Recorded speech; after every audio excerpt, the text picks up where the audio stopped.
Tu l'accompagnes pour parler de l'initiative dont on va parler maintenant. C'est l'initiative qui s'intitule Ladies in the Boardroom. Voilà, un projet pour autonomiser les femmes camerounaises. Et donc, docteur, c'est quoi cette initiative? What is this initiative? Yeah. So Ladies in the Boardroom is an initiative that was powered by the British government to accompany 200 female entrepreneurs in Cameroon, Cameroonian female entrepreneurs, helping them get from point A to point B. So I am the president of the initiative, and Leonie is the vice president of the initiative. So we are here committing ourselves to see this vision come to reality, empowering 200 female Cameroonian entrepreneurs. 200 femmes camerounaises, je trouve que c'est quand même quelque chose à saluer, ça. Léonie, donc l'idée derrière, c'est quoi exactement? Donc je rappelle, hein, elle dirige ce projet pour le gouvernement britannique, et donc le Cameroun a été choisi pour... Comme je disais tout à l'heure, Dr. Edith Gibson, c'est une grande dame, elle est cosmétologue aux États-Unis. Mais aujourd'hui, nous sommes là pour parler d'un projet qui s'appelle The Ladies in the Boardroom. Les Ladies in the Boardroom, ce sont des femmes leaders, les femmes qui prennent des décisions, des femmes au conseil d'administration. Et aujourd'hui, nous avons pu avoir un financement pour 200 jeunes femmes camerounaises et supportées par le gouvernement britannique. Donc, il suffit juste de s'enregistrer. Vous allez profiter, c'est déjà opérationnel. Nous avons sponsorisé il y a quelques jours une jeune dame qui est dans l'industrie du cinéma.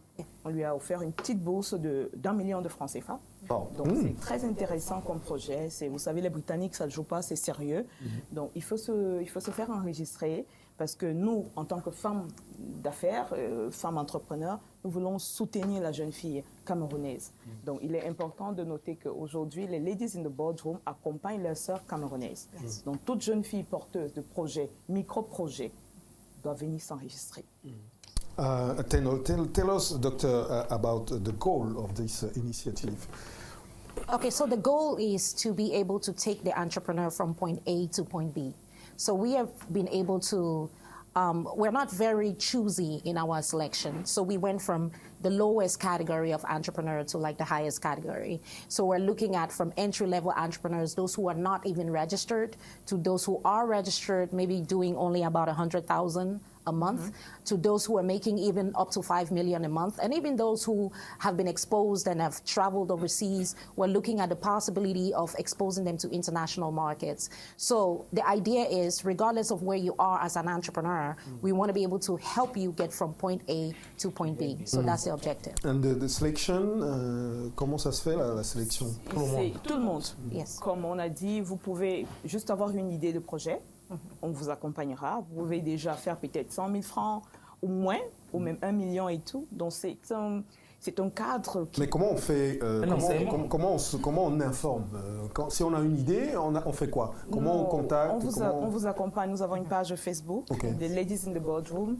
C'est très ouvert. Donc vous pouvez juste taper sur Facebook Ladies in the Boardroom. Vous allez voir des renseignements. Il y a des liens. Vous cliquez dessus et ça va vous diriger. Vous suivez simplement de l'idée au projet. On peut vous accompagner sur la formation parce que le but c'est de ramener des femmes du secteur informel au secteur formel. Donc, sur la page Facebook, tu tapes, tu t'inscris, tu introduis, tu suis le processus et puis jusqu'à l'explication de ton projet. Exactement, on va te sélectionner et même il y a la possibilité de vous amener en Angleterre pour vous encadrer encore plus. Formation sur l'international. Oui, formation sur l'international. D'accord. Donc si vous êtes une femme, hein,